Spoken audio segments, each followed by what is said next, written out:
के प्रथम और तृतीय मंगलवार को आयोजित होने वाले इस सहयोग शिविर के माध्यम से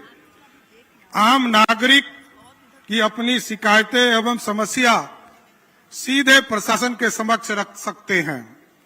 जन शिकायत के निष्पादन हेतु 30 दिनों के सख्त समय सीमा तय की गई है। यदि कोई अधिकारी, कोई कर्मचारी इस अवधि में लापरवाही बरतता है तो उसके खिलाफ चरणबद्ध कार्रवाई की जा रही है, जिसके तहत 10 दिनों के अंदर यदि उन्होंने कोई आदेश पारित नहीं किया तो प्रथम स्पष्टीकरण, 20 दिन तक यदि उन्होंने काम नहीं किया तो द्वितीय स्पष्टीकरण और तीसरा नोटिस के तौर पर 25 दिन में यदि काम नहीं किया तो तृतीय स्पष्टीकरण पोर्टल के माध्यम से स्वतः निर्गत हो जाता है। और 30वें दिन भी यदि समाधान नहीं किया तो वैसे पदाधिकारी कर्मचारी के खिलाफ कार्रवाई प्रारंभ की जाती है। इसके तहत आपको जानकर खुशी होगा कि अभी तक लगभग 17,773 अधिकारी और कर्मचारी को पहला नोटिस देने का काम किया गया। 860 अधिकारी कर्मचारी को दूसरा नोटिस देने का काम किया गया और मात्र 48 नोटिस जो 25 दिन के बाद दिया जाता है, वो मात्र 48 लोगों को अभी तक देने की जरूरत पड़ी। और आपको मैं बताना चाहता हूं कि सख्त निगरानी और जवाबदेही तय करते हुए राज्य में अभी तक 6,46,181 आवेदन आए, जिसमें 95% जो आवेदन थे उसका सफल निष्पादन करने का काम हमारी सरकार ने किया। इसलिए बिहार में उसके बावजूद यदि कोई असंतुष्ट रह जाता है, जिनको यह लगता है कि जो आदेश हमें मिलना चाहिए था वो आदेश हमें नहीं प्राप्त हुआ, वैसे स्थिति में हम लोगों ने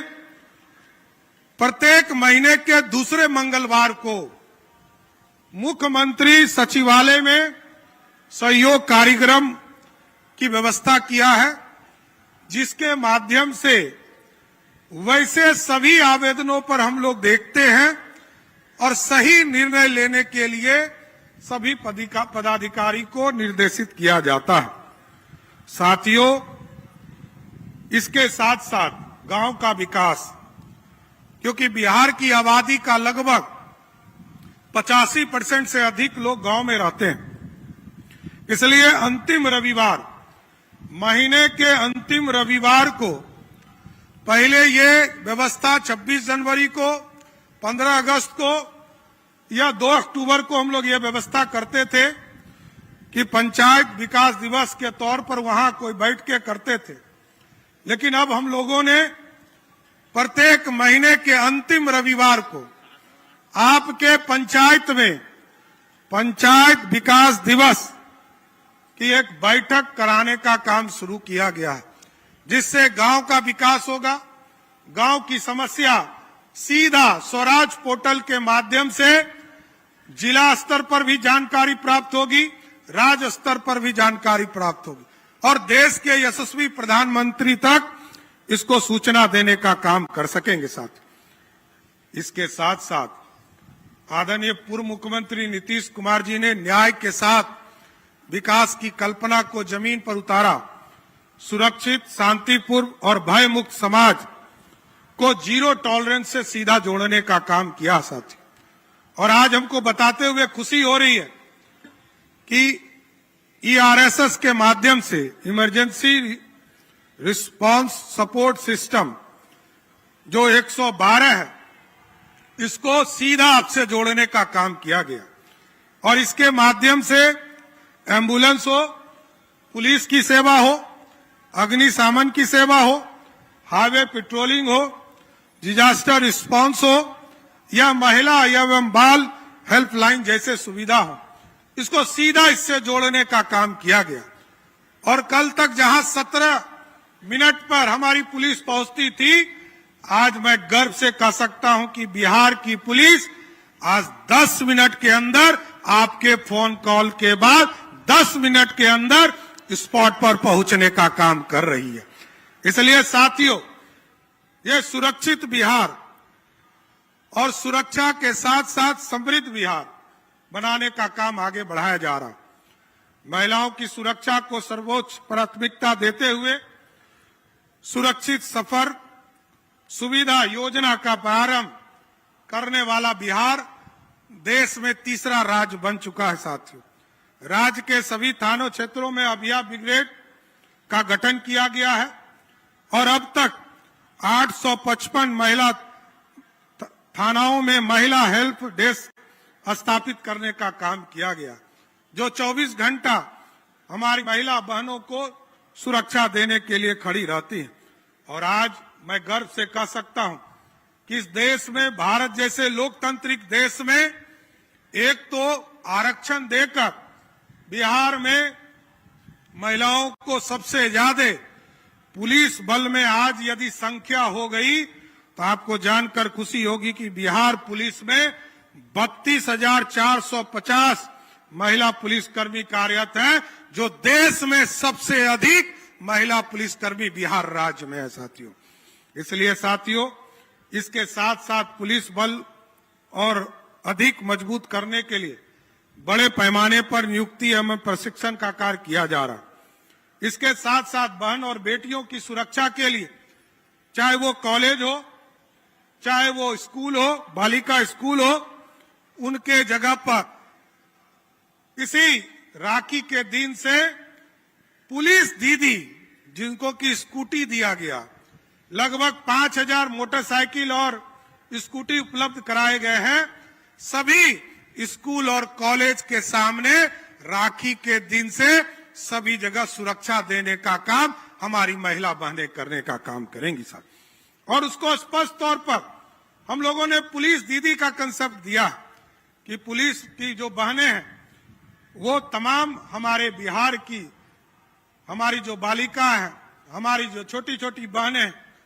इनको तमाम लोगों को सुरक्षा देने का काम करेंगे। हमें गर्व है, इस बिहार को हम लोगों ने देखा जब मैं पहली बार सदन में आया। साथियों, आज से 27 साल पहले मैंने देखा था कि बिहार जैसे राज्य का बजट मात्र 6,000 करोड़ रुपया था और 6,000 करोड़ रुपया में से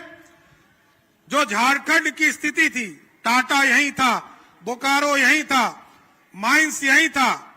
लेकिन रॉयल्टी के नाम पर हमें जो 4,000 करोड़ रुपया मिलता था और 87% टैक्स झारखंड से आते थे। लेकिन आज गर्व है, जिस राज्य में मात्र 13% रेवेन्यू बिहार जैसे राज्य को उपलब्ध होते थे, आज बिहार जैसे राज्य ने अपना बजट 3,47,000 करोड़ का बजट पेश किया। ये अपने आप में बिहार का बदलाव का प्रतीक है साथियों। और आज 26-27 में बताना चाहता हूं कि जीएसटी जब से आया, जीएसटी के संग्रह कार्यक्रम में आपको इस साल लगभग 16.75% से अधिक वृद्धि करने का काम बिहार के लोगों ने किया, क्योंकि बिहार आबादी वाला देश है, डेंसेस्ट पॉपुलेशन वाला राज्य है। हमसे आगे बांग्लादेश निकल चुका है, पीछे छूट चुका है, हमसे पीछे इंडोनेशिया छूट चुका, लेकिन हम डेंसेस्ट पॉपुलेशन में बिहार आगे हैं। इसलिए आज आबादी का लाभ हमको मिल रहा है। और जीएसटी में जब आदरणीय प्रधानमंत्री नरेंद्र मोदी जी ने 2016 में जीएसटी लाया साथियों, आज बिहार जैसे राज्य को भी इतनी बड़ी आबादी को एक टैक्स के तौर पर,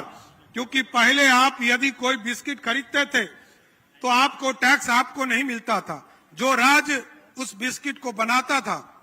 उस राज्य को चला जाता था, जो यदि मोटर पार्ट खरीदते थे उस राज्य को चला जाता था। लेकिन जीएसटी आने के बाद अब इसका पूरा लाभ बिहार जैसे राज्य को मिल रहा है। जहां हम मुहताज थे कि हमको 6,000 करोड़ का बजट है, आज बिहार का अपना संसाधन लगभग 70,000 करोड़ से अधिक हो गया साथियों। इसलिए ये ऐतिहासिक समय है साथ। और अब हमारा लक्ष्य है बिहार में शिक्षा की गुणवत्ता को सुधारना, बिहार में उद्योग को आगे बढ़ाना और बिहार में खेल को आगे बढ़ाना, और इसके साथ साथ दुनिया में जो आईटी का सेक्टर है इसको आगे बढ़ाना, स्वास्थ्य की चिंता करना। मैं जरूर आपको बताना चाहता हूं कि आज ऐतिहासिक दिन है और हम लोगों ने संकल्प लिया है कि बिहार में अगले नवंबर तक लगभग 5 लाख करोड़ का इन्वेस्टमेंट इस बिहार में, क्योंकि हमारा बजट 3,47,000 करोड़ का है, लेकिन इसके बावजूद 5 लाख करोड़ का प्राइवेट इन्वेस्टमेंट इस बिहार की धरती पर लाने का काम किया जाएगा। क्योंकि साथियों कई पॉलिसीज हमको बनाने थे, उद्योग पॉलिसी को हम लोगों ने एक्सटेंशन किया। 2025 में जो औद्योगिक प्रोत्साहन पैकेज लाया था उसको आगे बढ़ाने का काम 31 दिसंबर तक किया। हम लोगों ने सेमीकंडक्टर के लिए पॉलिसी बनाया, जेसीसी के ऊपर पॉलिसी बनाया, क्योंकि हम दुनिया में हमारे लोग बाहर जाते हैं और लोग आईटी सेक्टर में काम करते हैं, सेमीकंडक्टर में काम करते हैं, उद्योग के सेक्टर में काम कर सकते हैं। तो हमने कहा है कि बिहार के लोगों के लिए सबसे उचित समय है, सब लोग बिहार वापस आइए, क्योंकि कर्म भूमि जहां पर भी अच्छे काम आप कर रहे हैं वहां आप करते रहिए, लेकिन बिहार आपका जन्मभूमि है। कर्म भूमि से लौटकर बिहार के जन्मभूमि को संवारने का काम कीजिए। इसलिए उद्योग तभी बढ़ेगा जब हमारे लोग हमारे बीच में काम करना शुरू करेंगे। इसलिए साथियों हम लोगों ने लगभग 100 से अधिक औद्योगिक क्षेत्र का विकास किया है, लगभग 10,000 एकड़ औद्योगिक भूमि को चिन्हित किया है, प्लग एंड प्ले सेट बनाए हैं, ड्राई पोर्ट बनाए हैं, मल्टी लॉजिस्टिक पार्क का स्थापना किया है और साथ साथ